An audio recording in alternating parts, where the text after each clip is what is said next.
dalam setiap rencanamu.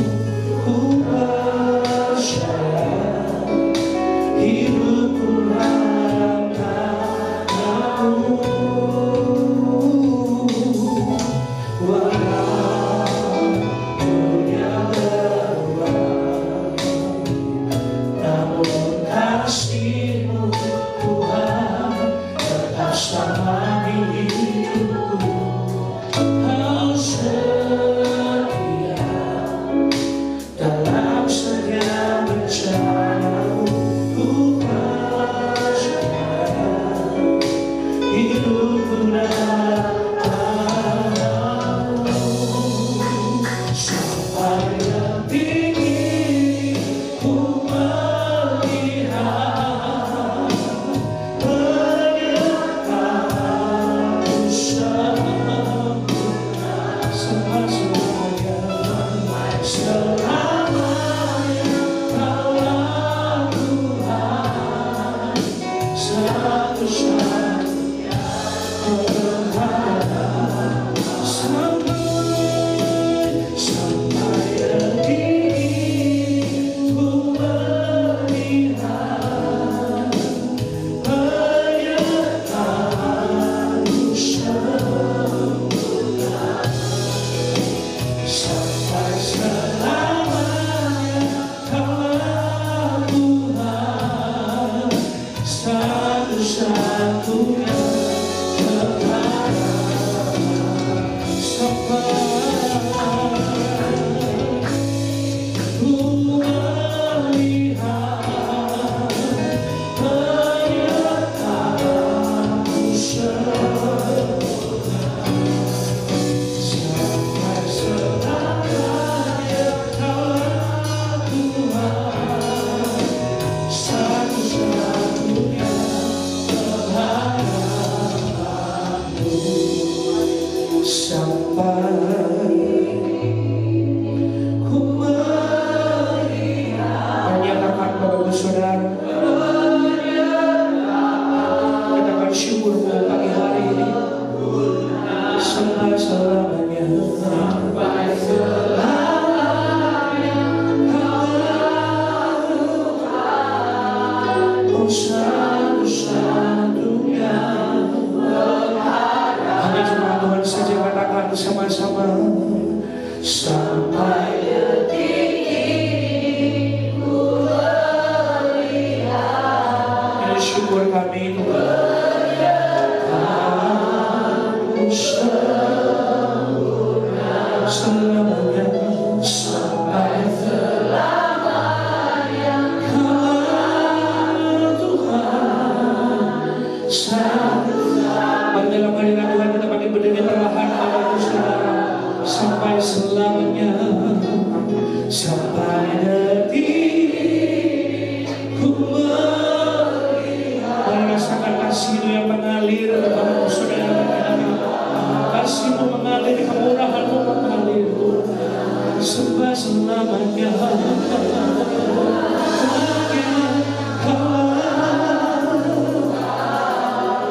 Satu-satunya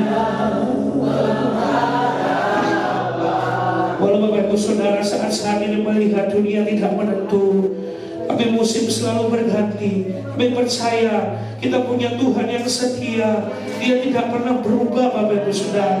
Kasih-Nya tetap sama. Pasti ada pengharapan, pasti ada pertolongan. Mari angkat kedua tanganmu dengan iman pengharapanmu. Mari angkat kedua tanganmu lebih tinggi Bapak Ibu Saudara. Sampai detik ku melihat Tuhan yang sama yang menolong kami. Tuhan pengharapan kami, Tuhan pertolongan kami percaya. Sampai selamanya Kaulah Tuhan, satu-satunya. Mari sama-sama kembali angkat kedua tanganmu lebih tinggi lagi Bapak Ibu Saudara.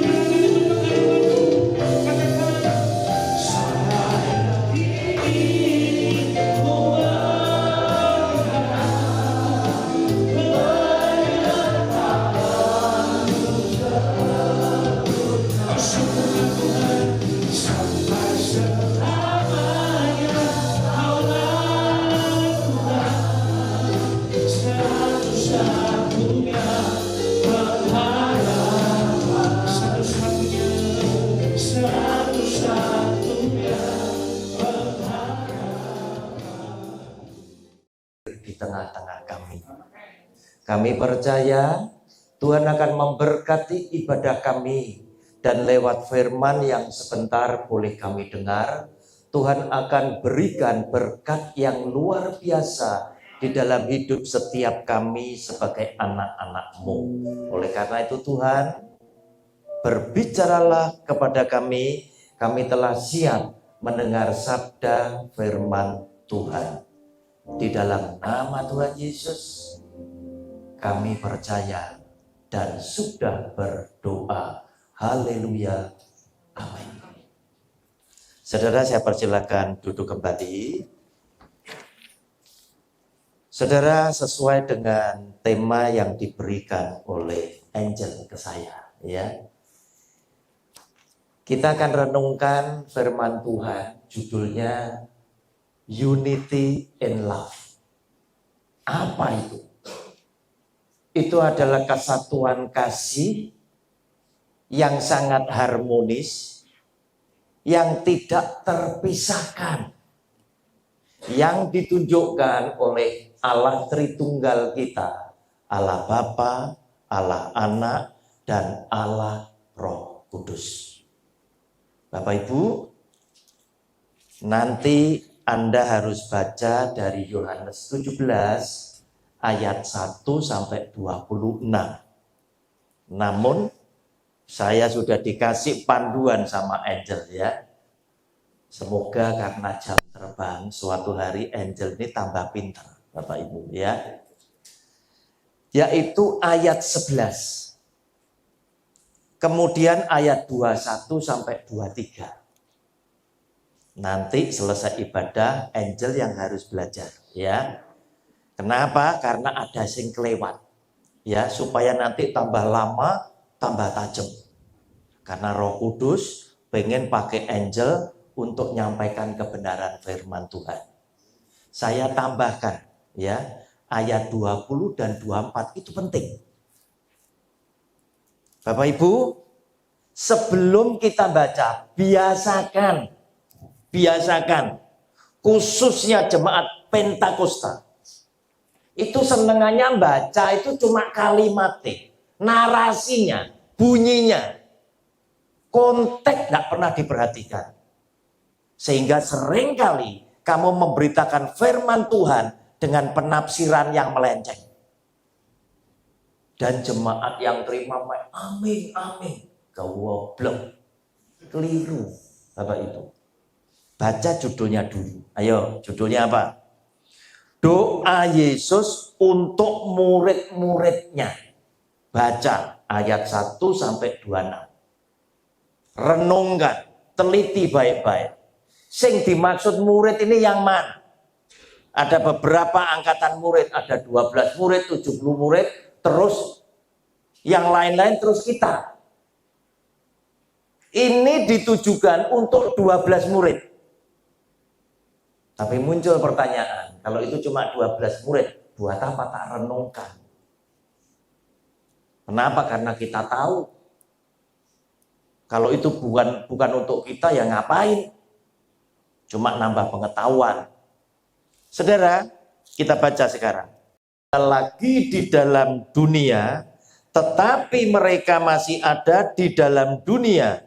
Dan aku datang kepadamu, ya Bapa yang kudus, peliharalah mereka dalam namamu, yaitu namamu yang telah engkau berikan kepadaku, supaya mereka menjadi satu sama seperti kita. Loncat 20 sampai 24. Dan bukan untuk mereka ini saja aku berdoa, tetapi juga untuk orang-orang yang percaya kepadamu oleh pemberitaan mereka. Pemberitaan 12 murid. Supaya mereka semua menjadi satu, sama seperti engkau ya Bapa di dalam aku dan aku di dalam engkau, agar mereka juga di dalam kita, supaya dunia percaya bahwa engkaulah yang telah mengutus aku. Dan aku telah memberikan kepada mereka kemuliaan yang Engkau berikan kepadaku, supaya mereka menjadi satu, sama seperti kita adalah satu. Aku di dalam mereka dan Engkau di dalam aku, supaya mereka sempurna menjadi satu, agar dunia tahu bahwa Engkau yang telah mengutus aku dan bahwa Engkau mengasihi mereka sama seperti Engkau mengasihi aku. Ya Bapa, aku mau supaya dimanapun aku berada, mereka juga berada bersama-sama dengan aku. Mereka yang telah Engkau berikan kepadaku, agar mereka memandang kemuliaanku yang telah Engkau berikan kepadaku. Sebab Engkau telah mengasihi aku sebelum dunia dijadikan. Saudara, saya ngasih judul supaya lebih bisa diterima oleh semua orang, termasuk penonton video saya, yaitu dengan judul Hidup Menyatu dengan Tuhan. Dalam kurung, manunggaling kawula lan Gusti. Kata manunggal ini oleh aliran kepercayaan, ya, itu diidam-idamkan. Gimana ciptaan itu bisa hidup manunggal dengan Sang Pencipta? Sangat didambakan. Saudara, lewat bacaan kita tadi, kita tidak nyangka kalau ternyata Yesus Tuhan kita itu punya tujuan supaya para murid yang 12 itu bisa dijadikan sama, bisa dijadikan satu, seperti dia mengatakan, aku di dalam Engkau Bapa dan Engkau di dalam aku. Muncul pertanyaan, terus murid yang 70 di mana? Terus kita di mana? Ayat 20 penting dibaca. Dan bukan untuk mereka ini saja aku berdoa, tetapi juga untuk orang-orang yang percaya kepadaku oleh pemberitaan 12 murid. Pemberitaan para rasul, yaitu saudara dan saya.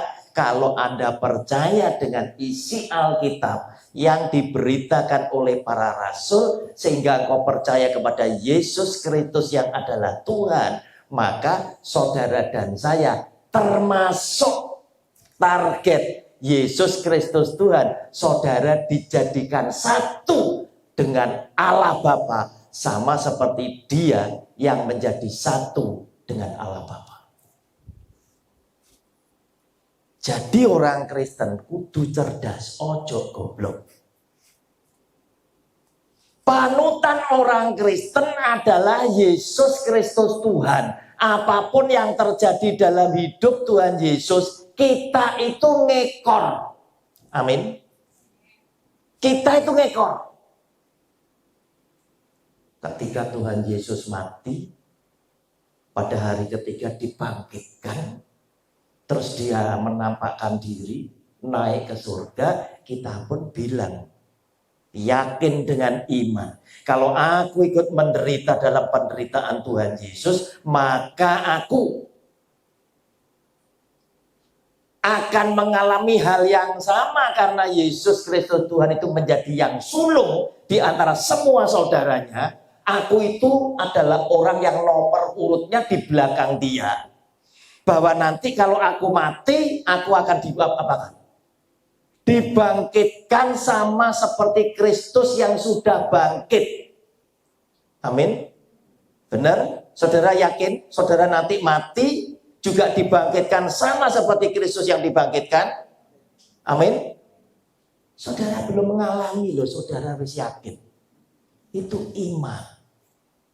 Dan itu benar karena ditulis di dalam Alkitab, benar. Tetapi mengapa yang satu ini saudara tidak percaya?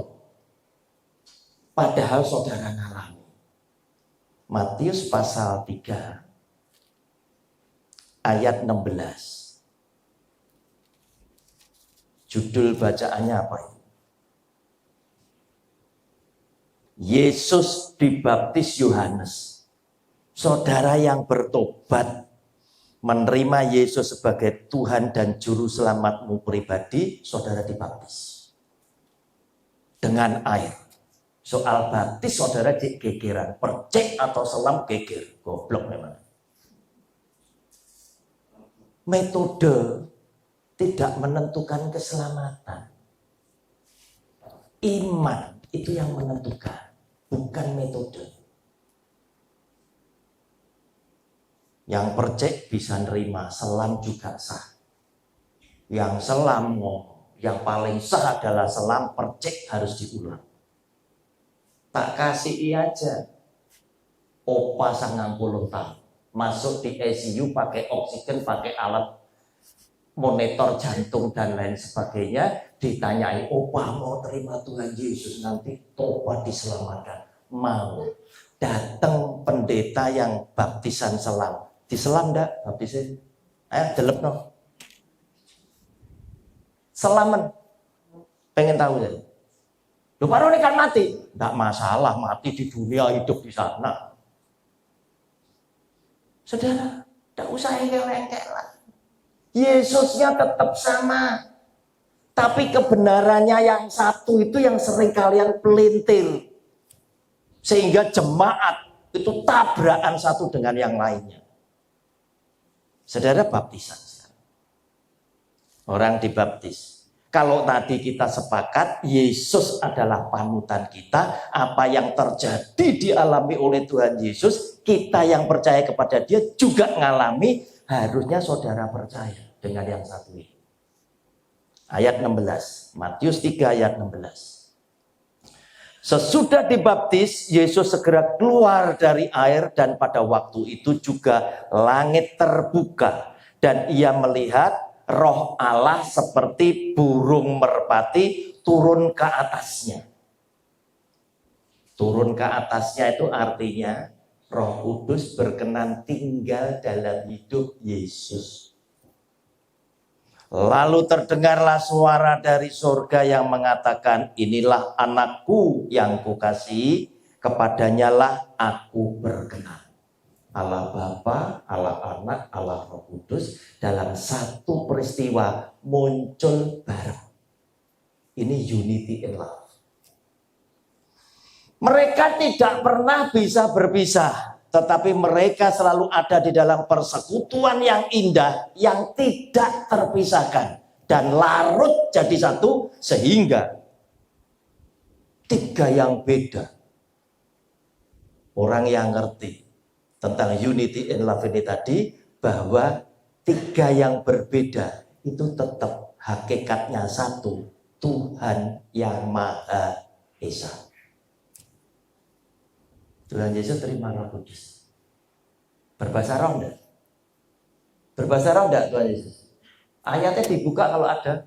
Mana Tuhan Yesus bahasa roh? Enggak. Saya ngarangkan pendeta. Mereka meluncurkan ajaran, bukti kamu dibaptis oleh Roh Kudus, kamu berbahasa roh. Saya ngomong siapa? Bukan ayatnya, tidak ada. Sehingga orang yang hanya dibaptis dalam nama Bapa, Anak, dan Roh Kudus, baik percik maupun selam yang tidak dikaruniai karunia Roh Kudus dalam bentuk bahasa roh, tetap tolak-tolak. Roh Kudus ada di tempat bunda. Nah ini, orang kalau tidak cerdas ini ya gini. Lah kalau Tuhan Yesus itu begitu keluar dari air ngeliat Roh Allah seperti burung merpati itu turun atas dia, itu pun terjadi atas hidup saudara ketika dibaptis di gereja. Sama. Wong sampean belum mati, belum bangkit, percaya. Betul. Saudara belum pernah ngalami mati. Saudara tetap punya pengharapan, yakin kalau nanti aku mati di dalam nama Tuhan Yesus, aku pun akan dibangkitkan sama seperti Kristus yang telah dibangkitkan. Belum mati wis percaya. Loh, sudah dibaptis jadi bingung golek Roh Kudus. Kan goblok ini. Ngerti Bapak Ibu? Nah, saudara yang dikasih oleh Tuhan, ini yang terjadi. Kalau saudara tidak terima Roh Kudus lebih dulu, 1000% saudara pasti tidak akan mendapat karunia dari Roh Kudus yang macamnya 9 macam. 1 Korintus 12 ayat 1 sampai 13. Salah satunya pasti saudara tidak dikasih. Dan dari 9 karunia ini, kalau diurut ratingnya, paling bawah adalah bahasa roh. Tapi bukan berarti tidak penting, penting. Dari 9 yang paling bawah itu bahasa roh. Kenapa? Karena bahasa roh fungsinya untuk apa? Bangun jemaat? Enggak. Bangun dirimu sendiri. Karena itu perintahnya dalam kumpulan jemaat, tidak usah bahasa roh. Maksimal 2-3 orang berbahasa roh, itu giliran. Orang yang punya Roh Kudus pasti taat dengan firman. Tapi yang tidak ada Roh Kudusnya dan cenderung bahasa rohnya palsu, itu mesti ngajak jemaat berbahasa roh. Kenapa? Ngelawan perintah. Itu pasti. Nah, saudara, bahasa roh diberikan kepada jemaat yang apa? Yang imannya lemah. Kamu dikasih bahasa roh supaya kamu bangun dirimu sendiri. Masuk kamarmu sendiri, wes bahasa roh. Sampai duer sembarang. Sendirian. Karena bangun dirimu sendiri. Kenapa? Imanmu lemah. Dikasih ini. Imannya kuat dikasih apa? Dikasih nubuat. Ada ayatnya? Ada. Yohanes 16 ayat 13. Tayangkan ini. Yohanes 16 ayat 13. Roh Kudus yang tinggal di dalam saudara, itu akan membuat saudara seperti ini. Tetapi apabila ia datang, yaitu roh kebenaran, ia akan memimpin kamu ke dalam seluruh kebenaran. Pasti kamu jadi orang yang benar dalam hidup.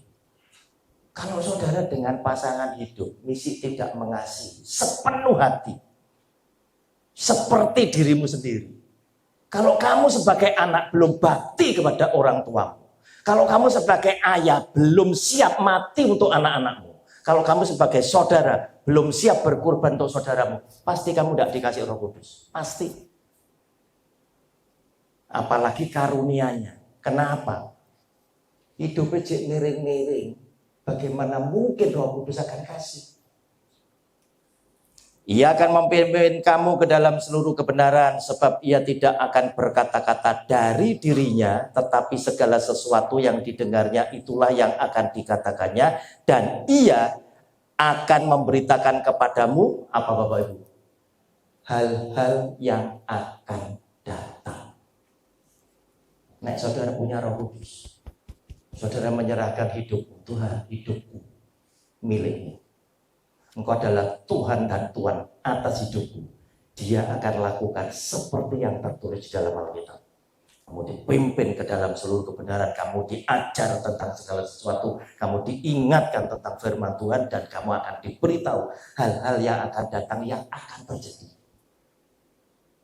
Kamu dipakai oleh Tuhan sebagai penyampai pesan Allah. Kepada bangsa, kepada komunitas. Tetapi terjadi. Bukan seperti nabi palsu, ngomong hanya cari penonton. Ngomong hanya ingin supaya apa? Semua tertuju kepada dia. Saudara, itu yang akan dilakukan oleh Roh Kudus bersama anak, bersama Allah Bapa di dalam hidup saudara dan saya. Kita kembali ke dalam bacaan tadi. Namun Bapak Ibu, kita mesti tahu lebih dulu. Di dalam pertumbuhan iman orang Kristen, ada yang disebut murid, ada yang disebut pengikut. Pengikut adalah orang yang tetap percaya kepada Tuhan Yesus, tapi beda dengan murid. Sebab tidak setiap pengikut adalah murid, tidak. Tapi kalau murid pasti juga mengikut kemanapun gurunya ada. Murid dihargai sangat. Nah, kita lihat lebih dulu bagaimana dengan pengikut. Pengikut adalah orang yang percaya kepada Tuhan tapi tidak sama dengan murid. Misal, gereja ini punya 3 WL andalan. 3 WL andalan. Gimana bedakan dia murid atau pengikut? Kita banyak ngelihat kenyataan. Kalau murid, kemana saja gurunya ada, murid ada di mana? Ada bersama dengan gurunya. Ayat 24. Tapi kalau pengikut, dia kadang mikir. Wah, kalau event ini gua cocok, gua datang. Kalau enggak. Sehingga kita banyak ngelihat 3 andalan WL kita. ABC. A tugas, B enggak tugas. Iso-iso gak nang gereja. Cek sendiri. C gak nyang gereja. Oh, aku gak tugas. Ngerti Bapak Ibu? Atau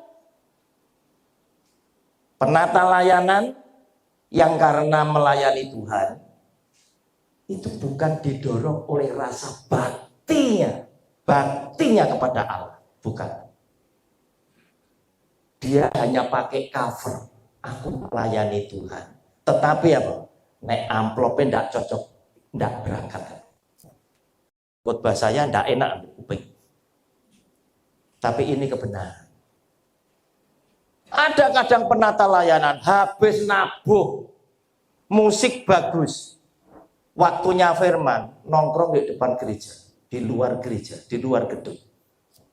Nanti kalau waktunya dia naik panggung lagi baru dia masuk. Saudara, hati-hati. Murid tidak pernah mengecewakan gurunya karena apa? Murid itu betul-betul ingin belajar menjadi seperti gurunya. Padahal penata layanan suka ngomong apa?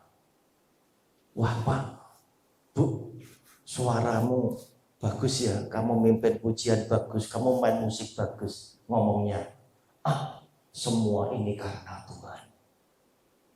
Kalau bukan karena karunia Tuhan, tidak mungkin saya. Tuhan senang dengar ujian itu, tetapi Tuhan bertanya, temenan loh, kalau itu dari aku kok aku bayar? Paham? Ya. Kalau itu dari aku kok aku bayar?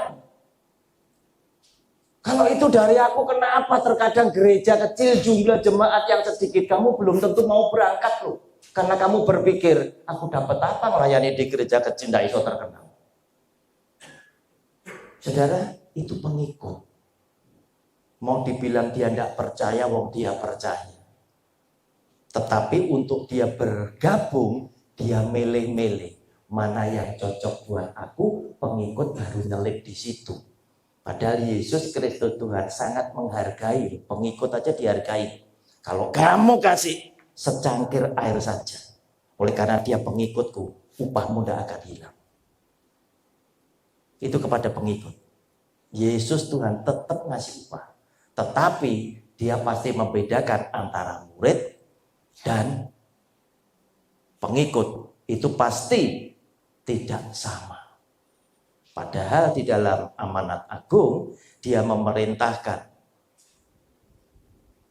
jadikanlah semua bangsa muridku. Kenapa murid begitu istimewa? Karena ternyata yang hanya bisa menyatu dengan Tuhan dalam kasih yang tak terpisahkan, itu cuma murid. Cuma murid, pengikut nggak bisa. Kenapa? Karena yang pertama. Lukas 14, 26, 27, 33. Lukas 14.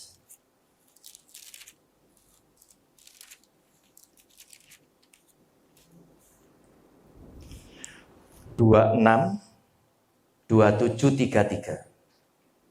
Jikalau seorang datang kepadaku dan ia tidak membenci bapaknya, huruf kecil, ibunya, istrinya, anak-anaknya, saudara-saudaranya laki-laki atau perempuan, bahkan nyawanya sendiri, ia tidak dapat menjadi muridku.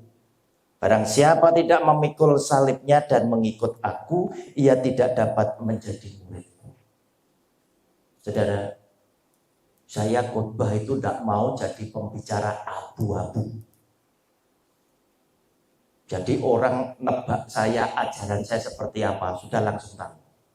Tinggal memutuskan, enaknya ngundang Pak Roni apa gak, gitu dong. Saya tidak pernah akan abu-abu, karena saya tidak pernah berpikir, oh saya enaknya netral aja supaya saya diterima sana-sana. Enggak. Jemaat ini banyak yang goblok, dikai abu-abu gak ero. Enggak ngeh. Jadi saya mesti nyontoh Yesus Kristus Tuhan. Ngomong apa adanya. Hai engkau keturunan ular beludak. Itu langsung ditunjuk itu. Berani ngomong. Wah, Tuhan Yesus tidak punya etika berkhotbah. Seperti orang ngatain saya. Berani. Iki sing duwe jagat. Langsung duding. Hai engkau keturunan ular beludak. Saya nyontoh dia masuk salah. Nah seperti yang dia katakan. Kalau kamu ingin jadi muridku, kalau kamu tidak benci papamu, mamamu, anakmu, kamu tidak bisa jadi muridku. Wah Tuhan, kok benturan dengan ajaran Tuhan? Tuhan satu sisi ngajar harus mengasihi sesama seperti diriku sendiri. Loh sekarang Tuhan ngomong papa mamaku aja. Katanya harus menghormati dia, harus bakti. Kok harus dibenci?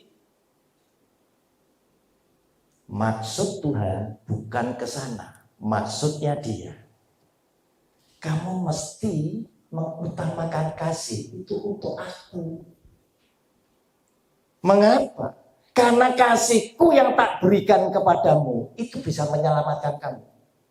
Tetapi sehebat papa mamamu, istrimu, suamimu mengasihi kamu, kamu tidak bisa diselamatkan lewat kasih mereka. Tidak bisa. Sedangkan nanti kamu selalu berurusan dengan aku, bukan dengan yang lain.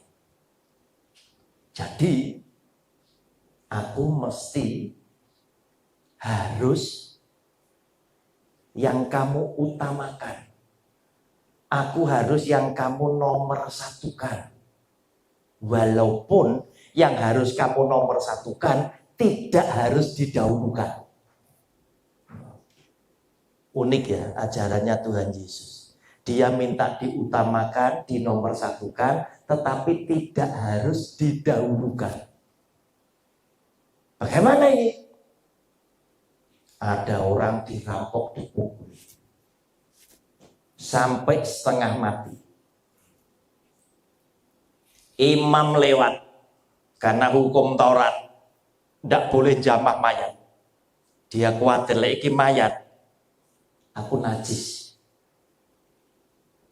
Imam ngomong, aku salah khotbah, mendahulukan. Dia nggak lakukan apa-apa, cuma ngomong, aduh kasihan Tuhan, kasihan Tuhan. Suku Lewi lewat majelis, wah aku salah nyambut tamu, ya, salah khot ibadah. Tidak lakukan apa-apa. Tetapi orang Samaria yang tidak mengenal Tuhan Yesus yang dikatakan oleh orang Israel orang kafir lewat, dan dia melakukan perbuatan kasih. Yesus Tuhan ngomong, orang ini adalah orang yang melakukan kasih. Saudara, artinya apa? Yesus Tuhan ingin sampaikan, kalau ada orang seperti itu, tolong lebih dulu, gak usah ibadah be aku. Gak usah nang gereja, tolongan dhisik. Jangan tetanggamu ngomong, "Pak, suamiku serangan jantung." Terus bapak ngomong, "Nanti dulu ya, saya mesti ngelayani. Jam 8 sampai jam 11 tak terin yang rumah sakit. Serak modal." Ngerti ya Pak? Tolong orang ini gak usah ke gereja. Itu sama seperti kamu perbuat untuk aku. Karena Yesus Tuhan bilang, ketika aku lapar, kamu kasih aku makan. Ketika aku haus, kamu kasih aku minum. Apa yang kamu lakukan terhadap salah seorang saudaraku yang paling hina ini, sesama ini tadi, yang paling gembel tadi, kamu sudah lakukan untuk aku. Dia minta diutamakan, minta dinomorsatukan, tapi dia tidak menuntut untuk didahulukan. Saudara, Matius 16 ayat 24. Matius 16 ayat 24. Murid itu ada syaratnya.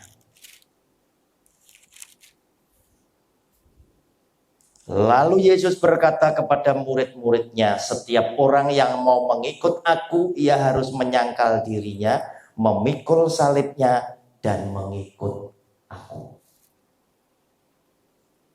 Saudara, orang banyak ngomong, "Oh, ini karena Tuhan." Tetapi tindakan mereka ditujukan supaya apa? Jemaat itu tersedot perhatiannya kepadaku, bukan kepada Kristus. Di TikTok, pendeta bawa air mineral ukuran 650 cc sama minyak urapan. Bapak Ibu, mari kita angkat ini, saya doakan.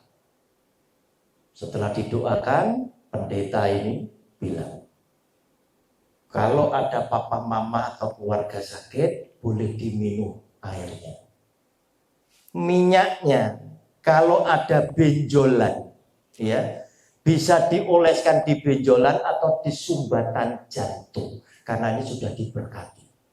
Kelihatannya balik kepada Tuhan Yesus. Tetapi intinya apa? Kalau saudara percaya, akhirnya kalau saudara percaya dengan pendeta ini yang memberitakan sesuatu yang tidak alkitabiah. Ini banyak di TikTok. Termasuk pelepasan kutuk keturunan apa? Didoakan lewat TikTok. Salah.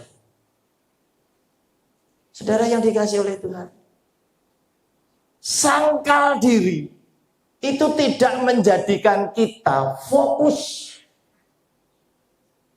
sehingga jemaat itu mengeluh-elukan pembicara. Dan banyak gereja besar, pendeta ini sudah menjadi ilah yang lain, bukan lagi kepada Kristus. Oleh karena itu, begitu gereja itu, pendetanya, ajarannya itu disinggung, dikritik, yang pasang badan itu seagak-agak. Tidak balik ke Alkitab tapi ngamuk duluan. Jangan menghakimi orang yang diurapi Allah. Loh, kalau model kayak gini pasti tidak diurapi Allah. Kalau kamu itu ngerti Alkitab aja, tidak. Mbok pelintir pengajaran. Ya pasti tidak. Urapan itu turun ketika kamu setia mendengar dan melakukan firman Allah. Itu baru turun. Kalau enggak, pasti enggak. Saudara, pikul salib. Pikul salib yang paling ringan itu adalah melayani Tuhan dengan tidak terima apa-apa kalau saudara punya penghasilan lain. Tetapi kalau saudara tidak punya penghasilan lain, yo terimanen supaya digenapi firman Tuhan. Tuhan memelihara kehidupan keluarga hambanya. Tapi kalau Anda punya bisnis yang lain, tidak usah. Tuhan berkatono sing ini. Kenapa? Karena sarana berkat itu turun ada.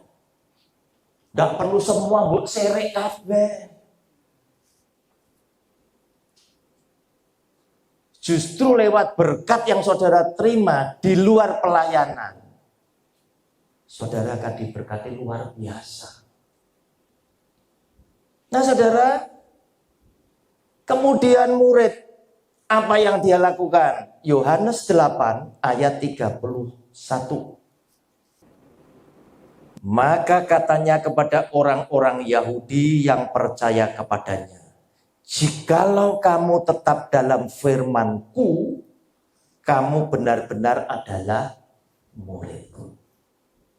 Jadi kalau saudara ikut di sebuah kebaktian, ikut di sebuah gereja jadi anggotanya, terus kemudian pendetanya khotbah yang tidak ada di Alkitab, khotbah sampah, khotbah dongeng, saudara itu pasti bukan murid karena Anda keluar dari firman. Sehingga tidak semua orang Kristen itu diselamatkan. Kenapa? Karena keselamatan anugerah Tuhan Yesus itu bisa hilang. Masa Pak? Iya. Kalau itu tidak bisa hilang, tentu dia tidak bersabda. Bukan setiap orang yang berseru kepadaku Tuhan, Tuhan yang akan masuk ke dalam kerajaan surga, tetapi yang melakukan kehendak Bapakku itu yang diselamatkan. Rasul Paulus bilang, tetap kerjakanlah apa? Keselamatanmu. Artinya apa? Kalau saudara tidak waspada, itu hilang. Kenapa? Karena ketika dia mati di atas kayu salib, sebetulnya apa sih yang dilakukan oleh Tuhan Yesus? Dia menebus dosa, bayar dosa saudara yang lalu sampai detik itu. Selanjutnya urusan saudara. Dan ketika saudara ditebus semua dosanya, saudara punya potensi selamat. Punya potensi selamat. Papa ngomong, nak, sertifikat rumahmu tak tebus teko bank. Bisa enggak masuk bank lain? Bisa, tergantung kamu, bu. Gadek nih mana urusanmu. Paham Bapak Ibu? Jadi bukan secara otomatis dia mati di atas kayu salib, orang yang percaya hidupnya serong kiri, serong kanan tetap selamat. Enggak. Berikutnya tergantung saudara dan saya. Bahkan Yesus Tuhan pernah bilang, kalau kamu tidak berbuah, pohon ini diapakan? Ditebang dan dibakar. Gembalane ngomong, Tuhan, jangan kesusu Tuhan. Kasih waktu setahun. Coba, ini tak openan itu. Tak cangkul nih. Tak siramannya, tak pupuk. Kalau tahun depan Tuhan kesini tidak berbuah, aku angkat tangan. Tuhan ngasih waktu lagi. Tetapi waktunya tetap akan tiba. Kalau saudara jadi orang yang sudah diselamatkan, tetap tidak berbuah, jamin mati. Saya tidak pernah jadi dokter yang ngedem-ngedemi pasien. Oh, tidak apa, kasih vitamin saja, nanti habis kontrol lagi. Tidak. Bahaya kok. Nek hati-hati mati. Bismillah sendiri. Kenapa? Waktunya sudah mepet. Gitu loh. Ya, kita khotbah terkadang yang dengar kenapa? Umurnya sudah 70. Gitu loh. Padahal umur manusia 70 tahun. Nek kuat 80. Kalau sudah 75, Tuhan mau ngambil sewaktu-waktu, Tuhan sudah tidak salah kok, sudah lewat kok. Ya. Nah, ini harus dikasihi apa? Sesuatu yang mengejutkan supaya waspada. Nah, saudara yang dikasih oleh Tuhan, Yohanes 13 ayat 35.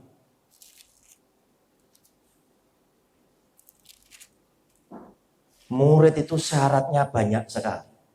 Dengan demikian semua orang akan tahu bahwa kamu adalah murid-muridku, yaitu jikalau kamu saling mengasihi.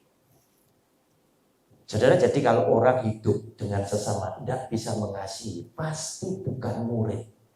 Kenapa? Karena murid sengaja datang kepada gurunya, pengen belajar. Karena apa? Aku kepengen jadi seperti guru. Dan Yesus adalah kasih. Tuhan adalah kasih. Kalau kita tidak bisa saling mengasihi satu dengan yang lainnya, pasti kita bukan murid. Nah, saudara, kelihatannya pelayanan ini, wah, luar biasa. Ada gereja setiap kali buka jemaatnya penuh. Apakah dia mengasihi Tuhan? Tidak. Kalau saya buka gereja penuh, tapi buat bangkrut gereja lokal, saya tidak lakukan. Kenapa? Ini jemaatnya bosnya podo, bosnya cuma satu. Banyak gereja lokal tutup. Sebuah gereja di Surabaya, biasa ibadah seminggu 4 kali. Daerah Ambengan. Natal ngundang saya atas bawah jemaat 900. Barusan bulan lalu saya diundang ibadah tengah minggu. Yang kenal saya ngomong, Pak Roni, gereja sekarang ini di sini sepi. Loh, oh. Dulu seminggu ibadah 4 kali kan? Iya, 4 kali. Rata-rata bisa kurang lebih hadir bisa 1.000 4 kali ini tadi. Sekarang tinggal 1 kali. Dan itu pun sisa 150 dan orang-orang tua. Bayangin. Ini Pentakosta. Ini Pentakosta di gereja ini. Kalau saya buka gereja saya penuh dan buat bangkrut gereja yang lain, saya tidak lakukan. Kenapa? Percuma saya dirikan gereja untuk Tuhan, tapi buat runtuh gereja yang lain. Nah, itu gereja-gereja itu tinggal tunggu apa? Bangkrutnya kapan? Wis kadung gede, jemaat tidak ada, listriknya jadi beban. Kendaraan jemputannya jadi beban. Sementara yang datang itu adalah orang-orang yang tua, yang nunggu, Tuhan aku dipanggil kapan. Wis. Tidak ada regenerasi. Yang muda-muda pindah semua. Saudara, hati-hati. Kasih itu harus berkorban memberikan kepada yang lain. Bukan kasih. Itu nampaknya saja seakan-akan beribadah kepada Tuhan, tetapi menyengsarakan pihak yang lain. Saudara, berikutnya Yohanes 15 ayat yang ke-8. Dalam hal inilah Bapakku dipermuliakan, yaitu jika kamu berbuah banyak, dan dengan demikian kamu adalah murid-murid. Saudara, murid itu harus berbuah. Kalau saudara tidak berbuah, saudara bukan murid. Ada bacaan di Markus. Tuhan Yesus bersama murid-muridnya melihat ada pohon ara. Tuhan Yesus lapar, pengen makan buah pohon ara. Dalam bacaan itu disebutkan, bukan musim buah pohon ara. Dia datang ke pohon itu tadi, ya pasti tidak ada buahnya, bukan musimnya. Tuhan Yesus marah. Pohon ini dikutuk oleh dia. Mulai hari ini, jangan ada orang yang makan buah dari kamu.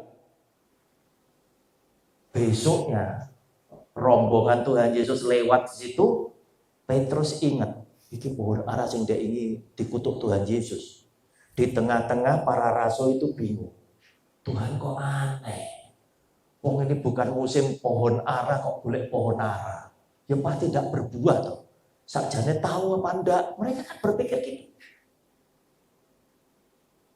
Petrus bilang, Tuhan, ini pohon yang kemarin kering tuh. Apa pesan yang mau disampaikan Tuhan kepada murid?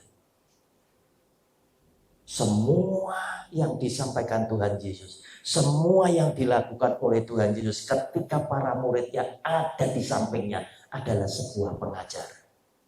Yaitu dia ingin bilang kepada para murid, juga saudara dan saya, untuk berbuah kepadaku, gak usah hitung-hitungan iki musim atau tidak. Setiap saat kondisinya apa saja, kamu harus berbuah untuk aku. Saudara dikasih oleh Tuhan, dia kepingin tidak ngelihat sikon.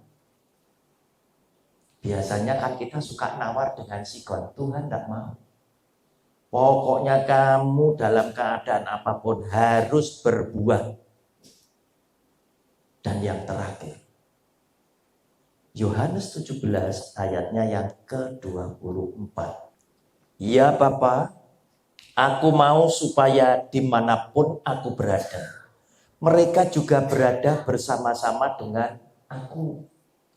Mereka yang telah Engkau berikan kepadaku, agar mereka memandang kemuliaanku yang telah Engkau berikan kepadaku. Sebab Engkau telah mengasihi aku sebelum dunia dijadikan. Saudara, kerinduan Tuhan Yesus yang namanya murid itu tidak terpisah dari dia. Itu murid. Itu murid. Supaya apa? Ketika Tuhan memuliakan aku, Yesus, mereka juga melihat kemuliaan yang Kau berikan kepadaku disaksikan oleh mereka. Bahwa aku adalah benar-benar yang Kau utus. Murid harus selalu dekat dengan Yesus sebagai Tuhan dan gurunya. Dan tak terpisahkan. Itu murid. Nah, tetapi zaman sekarang ada banyak hamba-hamba Tuhan yang tidak sama dengan kehidupan Tuhan Yesus. Mereka tidak dekat dengan Tuhan Yesus.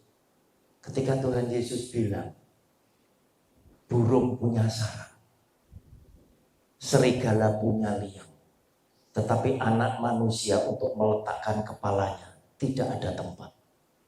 Pendeta zaman sekarang tambah menjauh dari Tuhan. Lalu Pak Indra, saya diundang, saya ditaruh di hotel bintang piro. Begitu. Tidak sama. Mereka nunjukkan bahwa aku dengan Yesus kelas yang sudah berbeda. Bahkan pendeta Amerika yang punya beberapa jet pribadi, dia bilang, jika Yesus hidup di zaman sekarang, saya yakin dia tidak akan memberitakan Injil dengan naik keledai. Dia pasti naik jet pribadi. Nah, ini ngomong seperti itu. Saudara, hati-hati. Tidak setiap kegiatan yang mengatasnamakan Yesus Kristus Tuhan di cover dengan agama. Dengan nama Tuhan Yesus berarti dia telah mengasihi Tuhan dan hidup selalu dekat dengan Tuhan. Nah. Saudara, oleh karena itu kita tahu kerinduan Tuhan Yesus sampai dengan saudara nanti diselamatkan tetap konsisten. Ketika kau jadi murid, kamu harus dekat dengan aku. Di mana aku ada, kamu ada. Ketika kamu mati pun, dia bilang, aku nanti akan jemput kamu, supaya di mana aku tinggal, kamu pun tinggal di situ. Yohanes 14. Loh gitu loh, kok masih banyak.